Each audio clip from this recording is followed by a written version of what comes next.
Welcome back to AM Northwest. Our next guest says everyone can build their self-confidence, even if they've never had it. Here to share more, we welcome back the author of the upcoming book, Think It, How to Train Your Thinking to Get Everything You Want, Master Life Coach Sarah Centrella. Good to see you again. Great to see you, Helen. I think we kind of assume that most people are confident or they're not. Absolutely. I think most people do think that if I'm not confident, it was because I wasn't born confident. Right. And there's not a whole lot I can do about it. So I'm kind of going to shrink back in settings and watch the confident people take over. Right. But truly, you can teach yourself how to be confident and change that story the same way you can change literally anything, the same way that you would change your body if you went to the gym. So it's kind of, there's three different elements to it. Okay. The first one is this what you call mental tennis? Yeah, Okay. Absolutely. Mental tennis is part of it. I think the first thing that almost all of us do is we have negative voices in our head about ourselves, Absolutely. right? And so if we can just get to the place where we can stop that story. So stop tearing yourself down. Stop tearing yourself down, because it is just feeding a cycle over and over and over again. And it's very hard for me to feel confident if all day long I'm telling myself all the things that I'm bad at and not good at and other people are better at, right? So if I can stop that and say, nope, that's not true. This is true instead. In other words, I am confident, or I am successful, or I'm learning, I'm growing.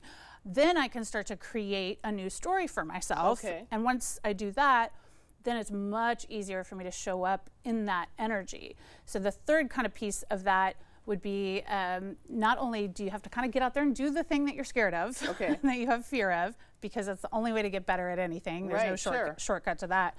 But I also engaged visualization a lot, both for myself and for my clients. And what I mean by that is for example, when I was back in corporate, when my kids were really little, I had a big job that I did not feel I was ready for. I was very scared. And so every day while I was brushing my teeth and getting ready, I would tell myself, I am successful, I'm ready for this job, I can take on this challenge, I'm good at it, I'm smart. And then I would visualize putting on like a power suit, and I would like kind of walk myself through this like great power suit. I imagine myself in the corner office, and just all of those things help me literally walk into the office in the morning with my shoulders back and kind of having a more confident energy, which then people reciprocate and feel. Right. And then as I start getting better at my job, I start genuinely feeling confident. So it's kind of this little cycle, if you will, that you can really teach yourself if you are consistent and you're also just being present to what's going on in your head. I think some people confuse self-confidence with arrogance. And they want to avoid that, right? Oh, completely. I think a lot of people think that confidence and cockiness are the same thing. Right. They are not. Yeah. They really are not. I think we all know a cocky person, and no one wants to be around that person. No. Right? To me, the big difference is if someone is cocky, they have to tell you all this stuff, and they're probably not actually doing any of it, and they're not backing it up. Yeah. Okay, got it. And they're masking actually probably very low confidence. Right. Confidence, genuine confidence, is me knowing who I am, knowing what I'm capable of, really understanding myself really well, and then changing that voice so that I'm showing up really as who I'm meant to be. So I think like that example of me telling myself every day I'm successful. In the beginning, I didn't believe it. It was like this big lie that the face in the mirror was like, what are you doing? But then over time, 6 months later, a year later, I'd find myself in meetings feeling fully confident. Yeah. Feeling like I was in that power moment in the power suit in the boardroom. And, so you really see this kind of iteration of how it changes you as a person when you're consistent on that. You use your technique with your son, who was not feeling very confident about things. So tell me about that process. I did. I went through a divorce when he was about 5. And of course, divorce is tough on any kid. Sure. He's a very sensitive kid, very kind of similar to me. And so what I noticed in him, especially right after that, is that he was pretty hard on himself. We would, he started football when he was about 6 or 7 years old. And he would just get really down on himself, get really frustrated if he did something wrong, tear himself down, want to quit.